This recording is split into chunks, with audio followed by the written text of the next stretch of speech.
오후 2시 도심 한복판의 고급 호텔 앞이었습니다. 갑자기 검은 승용차가 마치 미친 듯이 인도로 돌진해 호텔 앞을 걷고 있던 한 남성을 그대로 덮쳤습니다. 사람들의 비명소리가 하늘을 찢었습니다. 어떻게. 누군가 울부짖었고 또 다른 사람은 급히 구급차를 불렀습니다. 하지만 가장 놀라운 건 사고 현장에 서 있던 한 남자의 표정이었습니다. 그는 마치 귀신이라도 본 듯 얼굴이 새하얗게 질려 있었습니다. 떨리는 손으로 자신의 목을 만지작거리더니 갑자기 무릎이 꺾이며 주저앉았습니다. 주변 사람들은 그가 단순히 충격을 받은 것이라고 생각했습니다. 하지만 그들은 몰랐습니다.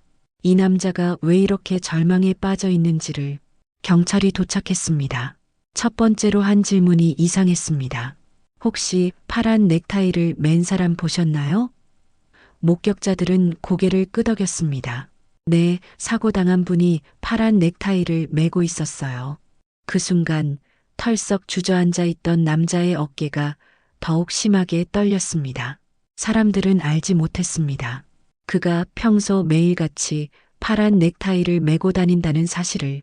그리고 오늘 아침 그가 왜 다른 색깔 넥타이를 선택했는지도. 만약 여러분이 이 놀라운 반전의 전체 이야기가 궁금하시다면 잠시만 구독 버튼을 눌러주세요. 평범해 보이는 사람들의 숨겨진 이야기를 전해드립니다. 벨 모양 알림 설정까지 해주시면 더욱 감사하겠습니다. 그럼 이제 이 모든 일이 시작된 그날 아침으로 돌아가 보겠습니다. 오전 8시 고급 오피스텔 최고층에서 한 남자가 눈을 떴습니다. 그의 이름은 윤석호, 58살. 수많은 사업을 성공시켜온 이 남자에게는 독특한 습관이 하나 있었습니다. 바로 중요한 일이 있는 날마다 파란 넥타이를 매는 것이었습니다. 윤석호는 침대에서 일어나자마자 습관적으로 옷장으로 향했습니다. 정장은 이미 준비되어 있었고 이제 넥타이만 선택하면 되었습니다. 그의 손이 자연스럽게 파란 넥타이로 향했습니다. 오늘은 중요한 투자 발표회가 있는 날이었으니까요. 하지만 그때였습니다. 현관문 밖에서 작은 발걸음 소리가 들렸습니다. 문을 열어보니 10살쯤 되어 보이는 아이가 서 있었습니다. 아이는 평소보다 훨씬 일찍 할아버지를 따라 청소 일을 도우러 온 민호였습니다. 안녕하세요, 회장님. 민호가 밝게 인사했습니다. 윤석호는 아이의 맑은 눈을 보며 미소 지었습니다. 이 아이는 늘 예의 바르고 똑똑해서 윤석호도 자연스럽게 정이 들었던 아이였습니다. 민호야, 오늘 일찍 왔네? 할아버지는 어디 계시고? 윤석호가 물었습니다. 민호는 잠시 망설이더니 진지한 표정을 지었습니다. 그리고는 예상치 못한 말을 꺼냈습니다. 회장님, 오늘은 파란 넥타이 하지 마세요. 윤석호는 깜짝 놀라며 아이를 내려다봤습니다. 민호야, 갑자기 그게 무슨 말이니? 민호는 더욱 진지해졌습니다. 어린아이답지 않게 심각한 눈빛으로 윤석호를 바라보며 말했습니다. 그냥 오늘만큼은 파란 넥타이 말고 다른 걸로 해주세요. 제발이요. 이상했습니다. 평소 장난기 많던 아이가 이렇게 간절하게 부탁할 이유가 없었습니다. 윤석호는 아이의 진심 어린 눈빛에서 뭔가 다른 것을 느꼈습니다. 두려움 같은 것이었습니다. 민호야, 왜 그런 말을 하는 거니? 무슨 이유가 있니? 윤석호가 부드럽게 물었지만 민호는 대답 대신 고개만 저었습니다. 그때 엘리베이터에서 내린 비서가 다가왔습니다. 회장님, 회의 준비가 완료되었습니다. 출발하시겠습니까? 비서는 민호를 보더니 웃으며 말했습니다. 어머, 민호 왔구나. 그런데 무슨 진지한 이야기를 하고 있었어? 윤석호가 상황을 설명하자 비서는 웃음을 터뜨렸습니다. 아이가 참 귀엽네요. 혹시 어제 드라마라도 봤나 봐요. 요즘 애들이 상상력이 풍부하잖아요. 다른 직원들도 하나둘 모여들었습니다. 모두들 민호의 말을 듣고는 미소를 지으며 고개를 저었습니다. 애가 무슨 점쟁이도 아니고 넥타이 색깔로 뭔 일이 생긴다고 그래? 그러게요. 아이들 상상력은 정말 대단해요. 민호야, 너 혹시 꿈이라도 꿨니? 사람들의 반응은 모두 비슷했습니다. 그저 아이의 천진난만한 말장난 정도로 여겼습니다. 하지만 윤석호는 달랐습니다. 민호의 눈빛이 계속 머릿속에 맴돌았습니다. 시간은 흘러갔고 출발 시간이 다가왔습니다. 윤석호는 다시 옷장 앞에 섰습니다. 파란 넥타이가 그를 기다리고 있었습니다. 하지만 이상하게 손이 망설여졌습니다. 아이의 말이 뭔들 어떨까? 그냥 평소대로 하면 되는데. 윤석호는 스스로를 다독였습니다. 하지만 파란 넥타이를 짚는 순간 민호의 간절한 눈빛이 다시 떠올랐습니다. 그 진지했던 표정, 떨리는 목소리. 결국 윤석호는 파란 넥타이 대신 회색 넥타이를 집었습니다. 자신도 왜 그런 선택을 하는지 정확히 알 수 없었습니다. 그냥 마음 한구석에서 올라오는 묘한 불안감 때문이었을까요? 거울 앞에서 회색 넥타이를 매면서 윤석호는 혼잣말을 중얼거렸습니다. 뭔가 이상하네. 이런 기분은 처음이야. 비서가 다시 재촉했습니다. 회장님, 정말 늦겠습니다.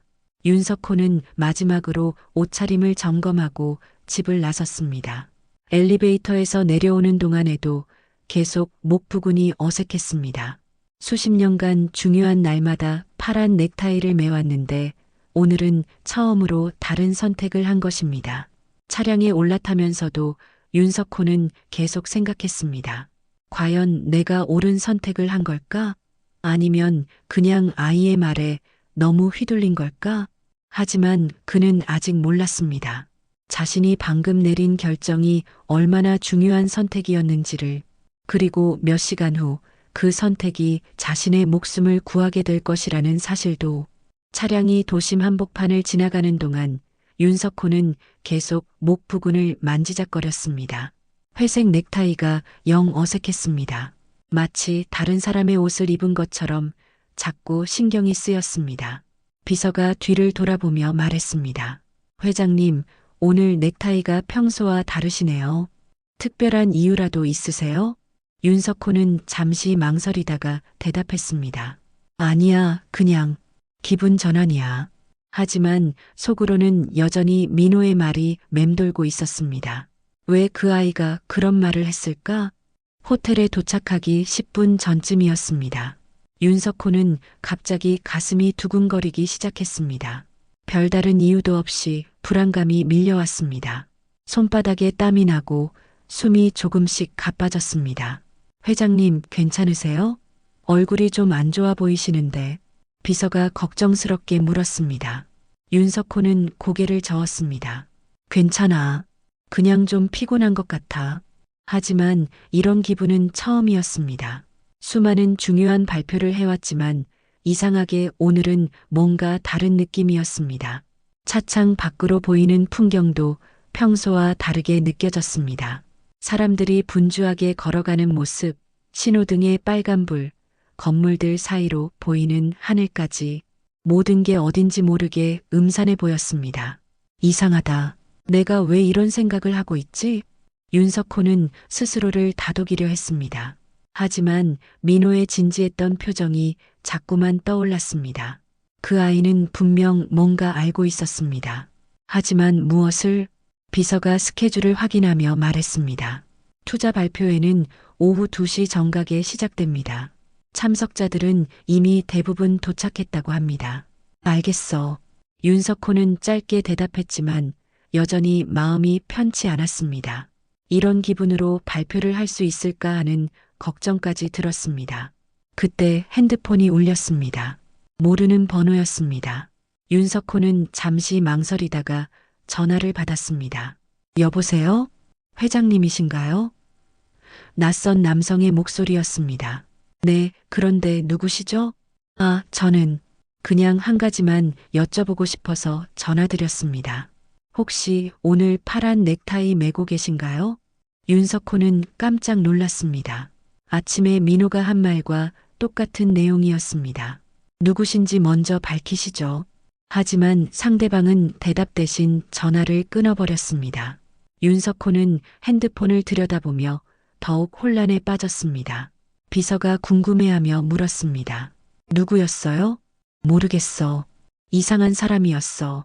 윤석호는 핸드폰을 주머니에 넣으며 중얼거렸습니다. 파란 넥타이 얘기를 또 하네. 파란 넥타이요? 그게 무슨... 아니야, 아무것도 아니야.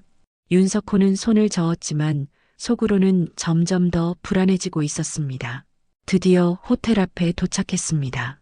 웅장한 건물이 눈앞에 나타났고 입구에는 이미 많은 사람들이 모여 있었습니다. 기자들과 투자자들, 그리고 각종 관계자들이 분주하게 움직이고 있었습니다. 윤석호는 차에서 내리기 전에 잠시 깊게 숨을 들이마셨습니다. 하지만 여전히 가슴이 두근거렸습니다. 이상한 전화와 민호의 경고가 계속 머릿속을 맴돌았습니다. 그냥 우연의 일치겠지. 너무 신경 쓰지 말자. 윤석호는 마음을 다잡고 차문을 열었습니다. 하지만 호텔 입구를 향해 걸어가는 동안에도 계속해서 주변을 둘러봤습니다. 혹시 이상한 사람이나 수상한 차량은 없는지. 입구에 거의 다다랐을 때였습니다. 갑자기 뒤에서 급한 발걸음 소리가 들렸습니다. 윤석호가 뒤를 돌아보려는 순간이었습니다. 저기요. 파란 넥타이 맨 분. 누군가 큰 소리로 외쳤습니다. 윤석호는 반사적으로 뒤를 돌아봤지만 자신은 회색 넥타이를 메고 있었습니다. 그런데 바로 옆에 서 있던 다른 남성이 파란 넥타이를 메고 있었습니다. 그 남성이 소리가 난 쪽을 향해 고개를 돌리는 순간이었습니다. 검은 승용차가 인도로 돌진해 오고 있었습니다. 그리고 그 차의 목표는 명확했습니다. 파란 넥타이를 맨 그 남성이었습니다. 모든 일은 순식간에 일어났습니다. 검은 승용차가 굉음을 내며 인도로 돌진하는 소리, 사람들의 비명소리, 그리고 충돌음이 동시에 터져나왔습니다. 쿵! 파란 넥타이를 맨 남성이 그대로 차에 치여 멀리 날아갔습니다. 윤석호는 그 광경을 바로 옆에서 목격했습니다. 만약 자신이 평소처럼 파란 넥타이를 메고 있었다면 바로 자신이 그 자리에 있었을 것입니다. 으악! 여성들의 비명이 터져나왔습니다. 사람들은 뒤로 넘어지며 황급히 피하기 시작했습니다. 윤석호는 다리에 힘이 빠져 그 자리에 주저앉았습니다. 얼굴은 창백해졌고 온몸이 부들부들 떨렸습니다. 머릿속이 하얗게 비어버렸습니다. 내가 죽을 뻔했다. 검은 승용차는 사람을 치고 난 후에도 멈추지 않았습니다. 오히려 속도를 더 내며 도로로 빠져나갔습니다. 번호판은 일부러 가린 것 같았습니다. 빨리 구급차 불러. 누군가 소리쳤습니다. 경찰도 빨리. 이런 일이 어떻게. 사람들은 공황 상태에 빠졌습니다. 어떤 이는 핸드폰을 꺼내 사진을 찍었고 어떤 이는 부상자에게 달려갔습니다. 하지만 이미 너무 늦었습니다. 파란 넥타이를 맨 남성은 움직이지 않았습니다. 윤석호는 여전히 그 자리에 앉아 있었습니다. 비서가 황급히 달려와 그를 부축했습니다. 회장님, 괜찮으세요? 다치신 데는 없으세요? 하지만 윤석호는 대답할 수 없었습니다. 충격이 너무 컸습니다. 그저 허공을 바라보며 중얼거릴 뿐이었습니다. 파란 넥타이를 노렸어. 네, 뭐라고 하시는 거예요? 비서가 귀를 기울였지만 윤석호는 계속 같은 말만 반복했습니다. 곧이어 경찰과 구급차가 동시에 도착했습니다. 구급대원들이 부상자를 응급처치했지만 상황은 심각해 보였습니다. 경찰들은 즉시 현장을 통제하고 목격자들을 모으기 시작했습니다. 한 경찰관이 윤석호에게 다가왔습니다. 실례합니다. 목격하신 내용을 말씀해 주시겠어요? 윤석호는 간신히 정신을 차리고 대답했습니다. 저는 바로 옆에 서 있었어요. 그런데 갑자기 차량이 의도적으로 그분을 노린 것 같으세요? 윤석호는 고개를 끄덕였습니다. 네, 분명히요. 누군가 파란 넥타이 맨 분이라고 소리쳤어요. 그리고 바로 차가 돌진했습니다. 경찰관은 메모하며 물었습니다. 그럼 범인이 특별히 파란 넥타이를 목표로 했다는 말씀이신가요? 그런 것 같습니다. 윤석호의 목소리는 떨리고 있었습니다. 만약 제가 평소처럼 파란 넥타이를 메고 있었다면 경찰관이 놀라며 윤석호를 바라봤습니다. 혹시 평소에 파란 넥타이를 메고 다니시나요? 네. 중요한 일이 있을 때마다 항상. 윤석호는 자신의 회색 넥타이를 내려다봤습니다. 오늘만 다른 걸 했어요. 그럼 혹시 선생님이 원래 목표였을 수도 있겠네요. 경찰관의 표정이 심각해졌습니다. 더 자세한 조사가 필요할 것 같습니다. 그때 다른 경찰관이 뛰어왔습니다. 팀장님, 큰일입니다. CCTV 확인 결과 이건 명백한 계획 범죄입니다. 어떻게? 차량이 호텔 주변을 이미 3바퀴나 돌았어요. 마치 특정 인물을 찾고 있던 것 같습니다. 그리고 파란 넥타이를 맨 사람이 나타나자 바로 돌진했습니다. 윤석호는 그 말을 듣고 더욱 충격에 빠졌습니다. 자신을 노린 계획적인 범죄였다는 것이 확실해졌습니다. 경찰관이 윤석호에게 물었습니다. 혹시 최근에 위협을 받으신 적이 있나요? 아니면 원한을 살 만한 일이 있으셨나요? 윤석호는 머리를 쥐어짜며 생각해 봤습니다. 사업을 하다 보면 경쟁자들이 있기 마련이지만 이렇게까지 할 정도로 심각한 갈등은 없었습니다. 적어도 그가 알기로는 잘 모르겠습니다.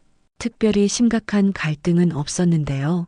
그때 윤석호의 머릿속에 오늘 아침 일이 다시 떠올랐습니다. 민호의 간절한 경고, 그리고 정체불명의 전화. 잠깐요. 윤석호가 갑자기 말했습니다. 오늘 아침에 한 아이가, 그리고 정체불명의 전화도. 윤석호는 경찰관에게 오늘 아침에 있었던 모든 일을 자세히 설명했습니다. 민호의 경고부터 수상한 전화까지. 경찰관은 놀란 표정을 지었습니다. 그럼 누군가 미리 이 계획을 알고 있었다는 말씀이군요. 그 아이와 전화건 사람 모두 조사해야겠습니다. 바로 그때였습니다. 윤석호의 핸드폰이 다시 울렸습니다. 또 모르는 번호였습니다. 경찰관이 신호하자 윤석호는 조심스럽게 전화를 받았습니다. 여보세요? 계획이 틀어졌군요. 차가운 남성의 목소리였습니다. 하지만 다음번에는 그렇게 운이 좋지 않을 겁니다. 그리고 전화는 끊어졌습니다. 위협 전화가 끊어진 후 현장은 완전한 혼란에 빠졌습니다. 경찰관들이 급히 윤석호 주변을 둘러쌌고 즉시 안전한 곳으로 대피시켰습니다. 지금 당장 경호를 강화해야 합니다. 경찰팀장이 무전기에 대고 말했습니다. 목표물이 살아있다는 걸 범인들이 알았어요. 윤석호는 호텔 로비 한 구석에 앉아 있었지만 온몸이 덜덜 떨렸습니다. 현실이 믿어지지 않았습니다. 자신을 죽이려는 사람이 있다는 것, 그리고 그 계획이 아직 끝나지 않았다는 것. 비서가 물 한 잔을 건네며 걱정스럽게 말했습니다. 회장님, 일단 집으로 돌아가시는 게 좋겠어요. 오늘 발표회는 취소하고. 안 돼. 윤석호가 고개를 저었습니다. 취소하면 안 돼. 투자자들이 얼마나 많이 왔는데. 회장님, 지금 그런 걸 걱정할 때가 아니에요. 비서가 간절하게 말했습니다. 목숨이 더 중요하잖아요. 하지만 윤석호는 완고했습니다. 평생을 사업에 바쳐온 그에게 오늘 발표에는 매우 중요한 의미가 있었습니다. 새로운 투자 유치를 통해 회사를 한 단계 더 성장시킬 수 있는 기회였으니까요. 경찰팀장이 다가왔습니다. 윤 회장님, 우선 수사 상황을 말씀드리겠습니다. 네, 들어보겠습니다. CCTV 분석 결과 범인들은 최소 3명 이상입니다. 검은 승용차를 운전한 사람, 그리고 주변에서 망을 보던 사람들이 더 있었어요. 윤석호는 놀라며 물었습니다. 3명이나요? 네. 그리고 더 놀라운 건 이들이 회장님의 일정을 정확히 알고 있었다는 점입니다. 호텔 도착 시간까지 정확히 맞췄어요. 이 말을 듣고 윤석호는 등골이 서늘해졌습니다. 자신의 일정을 아는 사람은 많지 않았습니다. 회사 내부 사람들 뿐이었죠. 혹시 회사 내부에 윤석호가 조심스럽게 물었습니다. 그 가능성도 배제할 수 없습니다. 경찰팀장이 심각한 표정으로 말했습니다. 오늘 일정을 알고 있던 사람들 명단을 작성해 주시겠어요? 윤석호는 고개를 끄덕이고 명단을 작성하기 시작했습니다.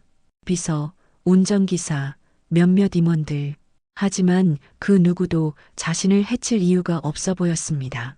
그때 윤석호는 문득 민호 생각이 났습니다. 잠깐요. 그 아이는 어떻게 됐나요? 아이요? 오늘 아침에 경고해준 민호라는 아이요. 혹시 조사는? 경찰팀장이 무전기로 확인해 보더니 말했습니다. 아, 그 아이 말이군요. 이미 연락했는데 이상한 점이 있어요. 이상한 점이요? 그 아이 아버지가 갑자기 사라졌다고 합니다. 오늘 아침부터 연락이 안 된다고 하네요.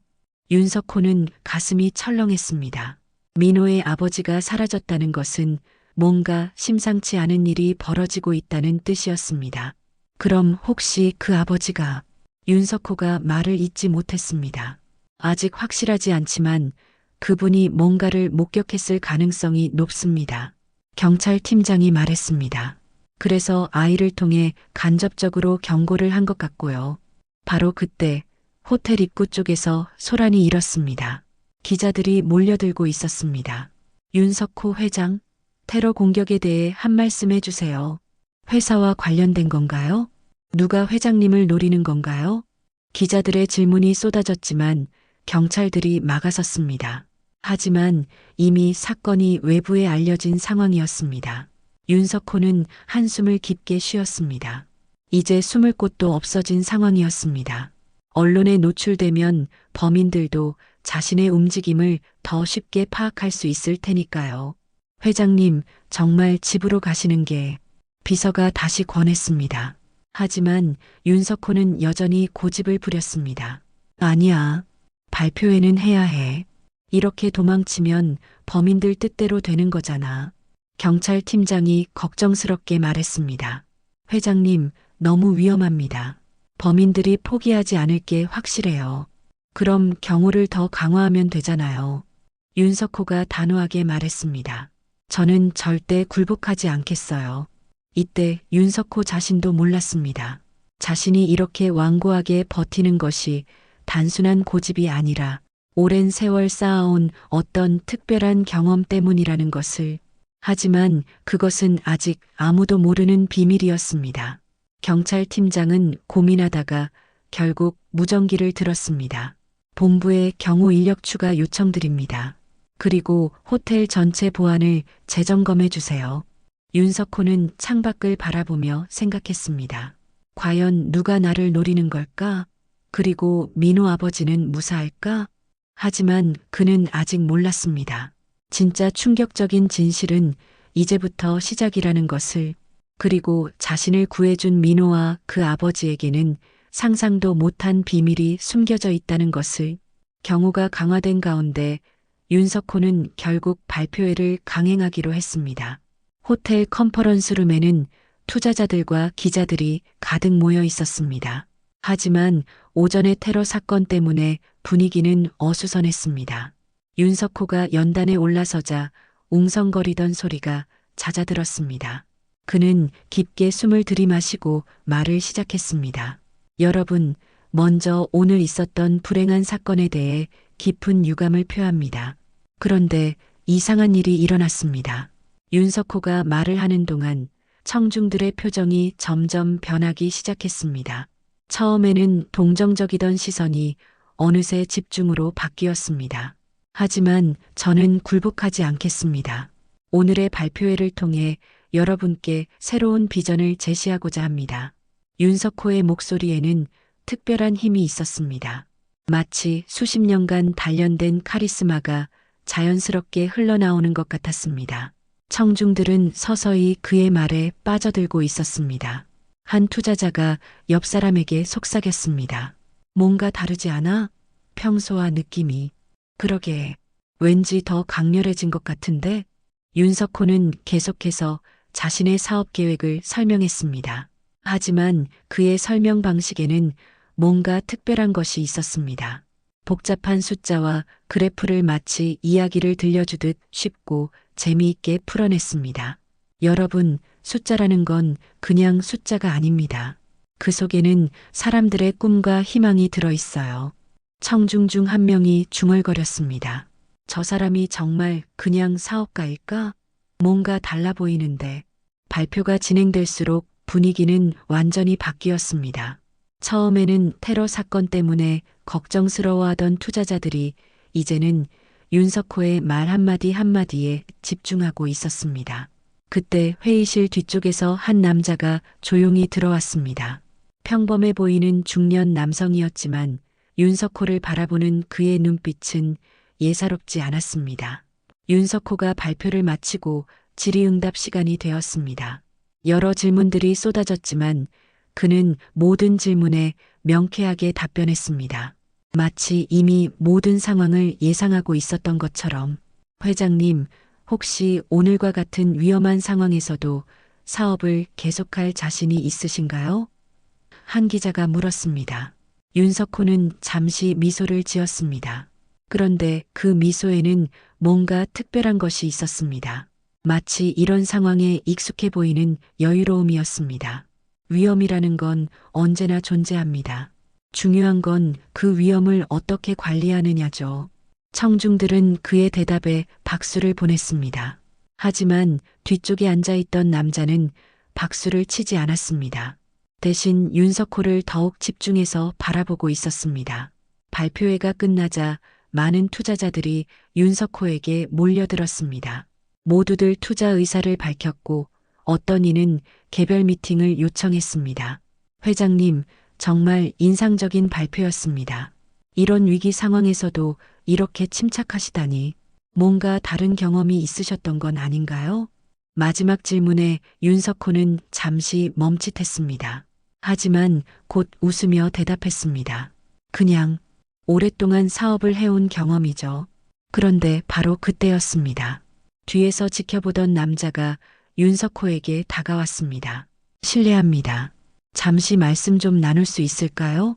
윤석호는 그 남자를 바라봤습니다. 처음 보는 얼굴이었지만 왠지 익숙한 느낌이 들었습니다. 누구시죠?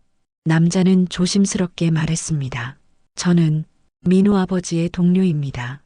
이 말을 듣는 순간 윤석호의 표정이 완전히 변했습니다. 지금까지의 여유로운 모습은 사라지고 긴장한 표정이 되었습니다. 민호 아버지요? 그분이 어떻게 되신 건가요? 남자는 주위를 둘러본 후 조용히 말했습니다. 안전한 곳으로 피해 있습니다. 하지만 중요한 얘기가 있어서 왔습니다. 무슨 얘기죠? 회장님을 노리는 사람들. 그들이 누구인지 알고 있습니다. 남자의 목소리는 진지했습니다. 하지만 여기서는 말하기 어렵고요. 따로 만날 수 있을까요? 윤석호는 잠시 고민했습니다. 믿어야 할지 말아야 할지 확신이 서지 않았습니다. 하지만 민호와 그 아버지가 자신을 도와줬다는 사실은 분명했습니다. 언제 만날까요? 내일 저녁 조용한 곳에서요. 하지만 조심하세요. 그들은 회장님 주변에도 사람을 심어놨을 겁니다. 그 말을 듣는 순간 윤석호는 등골이 서늘해졌습니다. 자신이 믿고 있던 사람들 중에 배신자가 있다는 뜻이었습니다. 그날 밤 윤석호는 집에서 잠을 이룰 수 없었습니다. 민호 아버지의 동료라고 했던 그 남자의 말이 계속 머릿속을 맴돌았습니다. 회장님 주변에도 사람을 심어놨을 겁니다. 다음 날 저녁 약속 장소인 작은 카페에 도착했습니다. 평소보다 일찍 출근해서 경호를 따돌리고 몰래 나온 것이었습니다. 카페 구석진 자리에 그 남자가 이미 앉아 있었습니다. 오셨군요. 남자가 일어서며 인사했습니다. 저는 김정수라고 합니다. 윤석호는 그의 맞은편에 앉으며 조심스럽게 물었습니다. 민호 아버지는 어떻게 지내세요? 안전한 곳에 있습니다. 하지만 많이 무서워하고 있어요. 김정수가 한숨을 쉬었습니다. 모든 게 우리 잘못입니다. 우리 잘못이요? 김정수는 잠시 망설이더니 입을 열었습니다. 실은 저와 민호 아버지는 회장님 회사 청소업체에서 일하고 있습니다. 그런데 며칠 전 밤늦게 청소를 하다가 우연히 들어서는 안 될 대화를 듣게 되었어요. 윤석호는 긴장하며 몸을 앞으로 기울였습니다. 어떤 대화요? 회사 임원 몇 명이 모여서 회장님 얘기를 하고 있었어요. 처음에는 그냥 업무 회의인 줄 알았는데 김정수의 목소리가 떨렸습니다. 회장님을 제거하려는 계획을 논의하고 있었습니다. 윤석호는 충격의 말을 잇지 못했습니다. 정말로 내부에 배신자들이 있었던 것입니다. 누구였습니까? 윤석호가 간신히 물었습니다. 이사 3명이었어요. 김상무, 박 이사, 그리고 김정수가 머뭇거렸습니다. 그리고요? 장 전무도 있었습니다. 윤석호는 머리를 한 대 얻어맞은 것 같았습니다. 장 전무는 자신이 가장 믿고 의지했던 부하였습니다. 10년 넘게 함께 일해온 사람이었죠. 장 전무가요? 그럴 리가 없는데. 윤석호가 중얼거렸지만 김정수의 표정은 진지했습니다. 저희도 믿을 수 없었어요. 하지만 분명히 들었습니다. 김정수가 계속 말했습니다. 그들은 회장님이 파란 넥타이를 메고 다니는 습관을 이용해서 계획을 세웠어요. 그런데 왜 지금까지 아무 말도 안 했습니까? 김정수는 고개를 숙였습니다. 무서웠어요. 민호 아버지도 저도 그냥 청소부일 뿐이니까요. 누가 믿어주겠어요? 오히려 우리가 위험해질 것 같았고요. 그럼 민호를 통해서, 네, 민호 아버지가 술에 취해서 아이에게 털어놓은 거예요. 그랬더니 민호가 용기를 내서 회장님께 직접 말한 거죠. 윤석호는 그제야 모든 퍼즐이 맞춰지는 것을 느꼈습니다. 10살 아이의 순수한 용기가 자신의 목숨을 구한 것이었습니다. 그런데 어떻게 저를 찾아오셨어요? 윤석호가 물었습니다. 김정수는 잠시 당황하는 것 같았습니다. 그게 사실은 그때 김정수의 핸드폰이 울렸습니다. 전화를 받은 김정수의 얼굴이 창백해졌습니다. 무슨 일이에요? 윤석호가 물었습니다. 민호 아버지가 잡혔습니다. 윤석호는 벌떡 일어났습니다. 뭐라고요? 장 전무 일당이 민호 아버지를 찾아냈대요. 그리고 김정수의 목소리가 떨렸습니다. 민호도 같이 있었대요. 민호까지요? 김정수가 다급하게 말했습니다. 지금 당장 가야 해요. 그들이 민호와 아버지를 인질로 회장님을 유인하려고 해요. 윤석호는 주먹을 꽉 쥐었습니다. 자신 때문에 순수한 아이와 그 아버지가 위험에 빠진 것입니다. 어디 있습니까? 옛 공장 지대에 있는 창고래요. 하지만 회장님, 너무 위험해요. 경찰을 부르는 게 안 돼요. 윤석호가 단호하게 말했습니다. 경찰을 부르면 민호가 더 위험해져요. 김정수는 윤석호를 이상하게 바라봤습니다. 회장님 혹시 뭐요? 아니에요. 그냥 김정수는 말을 마치지 못했습니다. 윤석호의 눈빛에서 뭔가 다른 것을 본 것 같았습니다. 마치 이런 상황을 여러 번 겪어본 사람의 눈빛 같았습니다. 윤석호는 시계를 보며 말했습니다. 지금 당장 가죠. 민호를 구해야 해요. 하지만 회장님 혼자서는 괜찮아요. 윤석호의 목소리에는 이상한 확신이 있었습니다. 저는 이런 일에 경험이 좀 있거든요. 김정수는 더욱 궁금해졌지만 지금은 민호를 구하는 것이 급선무였습니다. 두 사람은 급히 카페를 나서며 택시를 잡았습니다. 윤석호는 차 안에서 생각했습니다. 이제 정체를 숨길 수 없겠군. 하지만 민호를 위해서라면 그는 아직도 모르고 있었습니다. 자신이 곧 마주하게 될 상황이 단순한 유괴가 아니라 훨씬 더 큰 음모의 일부라는 것을, 그리고 이 모든 일 뒤에는 자신의 과거와 관련된 더 깊은 비밀이 숨어 있다는 것을. 옛 공장지대에 버려진 창고 앞에 도착했을 때는 이미 어둠이 깔려 있었습니다. 윤석호와 김정수는 조심스럽게 건물 주변을 살펴봤습니다. 저기 차가 3대나 있네요. 김정수가 속삭였습니다. 사람이 많은 것 같은데. 윤석호는 창고를 바라보며 차분하게 상황을 분석했습니다. 출입구의 위치, 창문들의 배치, 주변 지형까지 마치 이런 일에 익숙한 사람처럼 자연스럽게 정찰하고 있었습니다. 회장님? 김정수가 이상하게 생각하며 불렀습니다. 잠깐만요.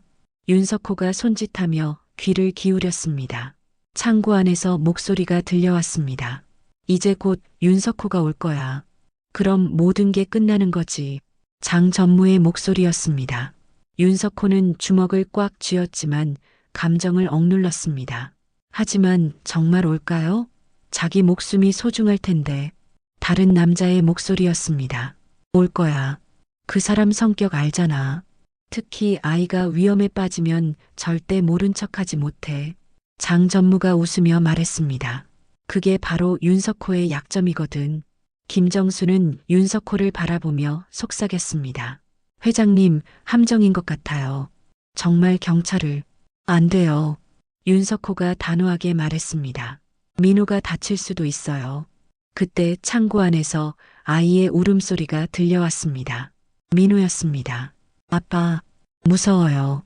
그 소리를 듣는 순간 윤석호의 눈빛이 완전히 변했습니다.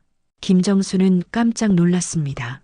평소 온화했던 회장의 모습은 온데간데없고 차갑고 날카로운 눈빛이 드러났습니다.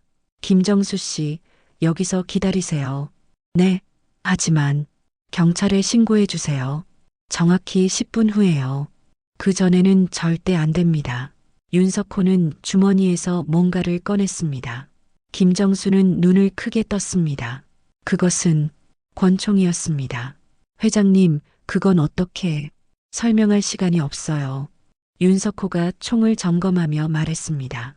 그 손놀림이 너무나 자연스러웠습니다. 민호를 구해야 해요. 김정수는 완전히 혼란에 빠졌습니다. 평범한 사업가라고 생각했던 윤석호가 권총을 다루는 모습이 전혀 어색하지 않았기 때문입니다.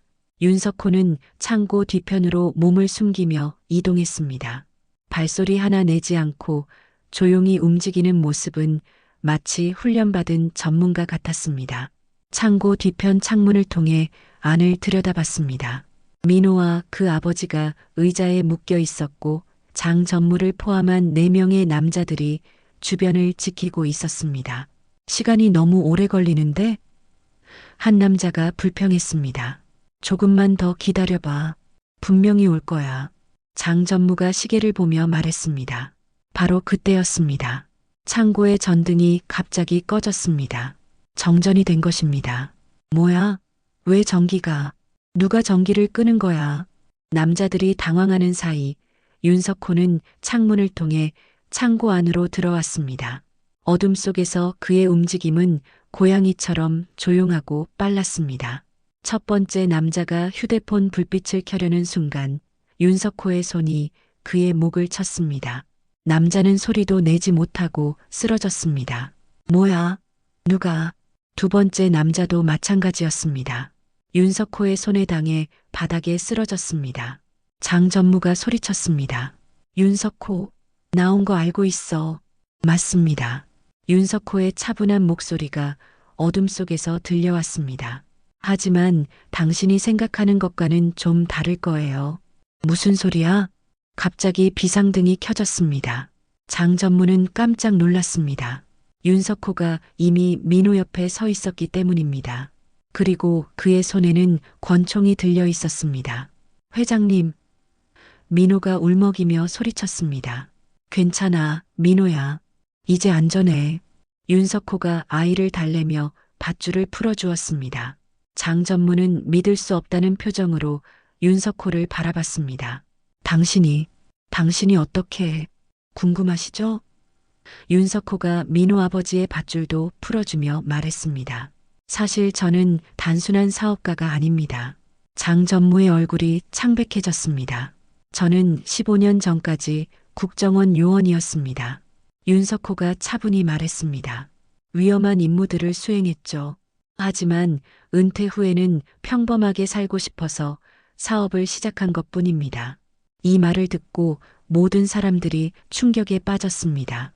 평소 온화하고 점잖았던 회장이 전직 국정원 요원이었다니. 그럼 당신을 제거하려던 우리 계획은? 장 전무가 떨리는 목소리로 물었습니다. 처음부터 불가능했죠. 윤석호가 미소 지으며 말했습니다. 하지만 저는 평범한 삶을 원했어요. 그런데 당신들이 먼저 건드렸네요. 바로 그때 경찰 사이렌 소리가 들려왔습니다. 김정수가 정확히 10분 후에 신고한 것이었습니다. 경찰이 현장에 도착했을 때 모든 상황은 이미 정리되어 있었습니다. 장 전무와 그의 일당들은 모두 제압되어 있었고 민호와 그 아버지는 안전했습니다. 하지만 윤석호에게는 아직 끝나지 않은 일이 남아 있었습니다. 경찰 조사가 마무리된 후 그는 장 전무와 단둘이 대화를 나눴습니다. 왜 그랬습니까? 윤석호가 조용히 물었습니다. 10년 넘게 함께 일했는데 장 전무는 고개를 숙인 채 답했습니다. 처음에는 단순히 돈 때문이었어요. 돈요? 회장님이 너무 성공하셨잖아요. 회사가 커질수록 우리 몫은 줄어드는 것 같았고 장 전무의 목소리는 후회로 가득했습니다. 윤석호는 한숨을 깊게 쉬었습니다. 그래서 제거하려고 했다는 말입니까? 하지만 나중에 알게 됐어요. 장 전무가 고개를 들어 윤석호를 바라봤습니다. 회장님의 진짜 정체를 말이에요. 제 정체요? 처음에는 그냥 운 좋은 사업가인 줄 알았어요. 하지만 계획을 세우면서 조사해보니 장 전무가 말을 멈췄습니다. 윤석호는 잠시 기다렸습니다. 회장님이 국정원 시절에 했던 일들을 알게 됐어요. 얼마나 많은 사람들을 구했는지, 얼마나 위험한 임무들을 수행했는지 장 전무의 눈에 눈물이 고였습니다. 그런데도 계속하려고 했습니까? 장 전무는 고개를 저었습니다. 아니에요. 그때부터 망설이기 시작했어요. 하지만 이미 너무 많이 진행된 상황이었고 다른 사람들을 속일 수도 없었고 윤석호는 이해할 수 있었습니다. 때로는 잘못된 길에 들어서면 돌아오기가 더 어려운 법이니까요. 그럼 오늘 아침의 경고도 네, 제가 민호 아버지에게 일부러 흘린 정보였어요. 장 전무가 고백했습니다. 회장님을 살리고 싶었어요. 하지만 직접 말할 용기는 없었고 윤석호는 놀랐습니다. 결국 모든 것이 장 전무의 마지막 양심 때문이었던 것입니다. 그럼 민호가 저를 구한 건 우연이 아니었군요. 반은 맞고 반은 틀려요. 장 전무가 쓴웃음을 지었습니다. 정보는 제가 흘렸지만 그 아이가 직접 회장님께 말할 용기를 낸 건 순전히 그 아이 마음이었어요. 둘은 잠시 침묵에 빠졌습니다. 장 전무님, 윤석호가 입을 열었습니다. 네, 저는 정말 평범하게 살고 싶었어요. 국정원을 그만둔 이유도 그것 때문이었고요. 장 전무는 고개를 끄덕였습니다. 하지만 오늘 깨달았어요. 완전히 과거를 지울 수는 없다는 걸. 그리고 때로는 그 경험이 소중한 사람들을 지키는데 필요하다는 것도요. 회장님, 앞으로는 숨기지 않을 겁니다. 제 과거도 제 능력도. 윤석호가 장 전무의 어깨에 손을 올렸습니다. 그리고 당신도 다시 시작할 수 있을 거예요. 며칠 후 윤석호는 민호를 다시 만났습니다. 회사 로비에서 할아버지와 함께 청소를 돕고 있던 민호는 윤석호를 보자 달려왔습니다. 회장님, 괜찮으세요? 응, 민호 덕분에 괜찮아. 윤석호가 아이를 안아주며 말했습니다. 고마워, 민호야. 너 때문에 살았어. 민호는 수줍게 웃으며 주머니에서 뭔가를 꺼냈습니다. 작은 상자였습니다. 이게 뭐야? 넥타이예요. 민호가 밝게 말했습니다. 아빠랑 같이 골랐어요. 파란색 말고 다른 색으로요. 윤석호가 상자를 열어보니 깔끔한 회색 넥타이가 들어 있었습니다. 앞으로는 이 색으로 해요. 민호가 진지하게 말했습니다. 더 안전하게요. 윤석호는 웃음이 나왔습니다. 그래, 이제부터는 이 색으로 할게. 그는 그 자리에서 넥타이를 바꿔 맸습니다. 새로운 색깔의 넥타이는 새로운 시작을 의미하는 것 같았습니다. 회장님, 민호가 갑자기 진지해지며 물었습니다. 정말 영화에서처럼 나쁜 사람들을 잡는 일 하셨어요? 응, 옛날에 그런 일을 했었어. 그럼 진짜 영웅이었던 거네요. 윤석호는 민호의 맑은 눈을 바라보며 말했습니다. 아니야, 민호야. 진짜 영웅은 너야. 무서워도 용기를 낸 내가 진짜 영웅이야. 민호는 얼굴이 빨개지며 웃었습니다. 그날 이후 윤석호는 더 이상 자신의 과거를 숨기지 않았습니다. 그리고 회사 운영 방식도 바꿨습니다. 직원들과 더 소통하고 정직하게 경영했습니다. 무엇보다 중요한 건 그가 깨달은 것이었습니다. 진정한 힘은 과거의 경험에서 나오는 것이 아니라 소중한 사람을 지키려는 마음에서 나온다는 것을, 그리고 때로는 10살 아이의 순수한 용기가 어른들의 복잡한 계획보다 훨씬 강력하다는 것을 말입니다. 윤석호는 매일 아침 거울 앞에서 회색 넥타이를 매며 생각했습니다. 민호의 경고 덕분에 새로운 인생을 살게 되었다고, 그리고 앞으로도 그 아이처럼 용기 있는 사람이 되겠다고 다짐했습니다.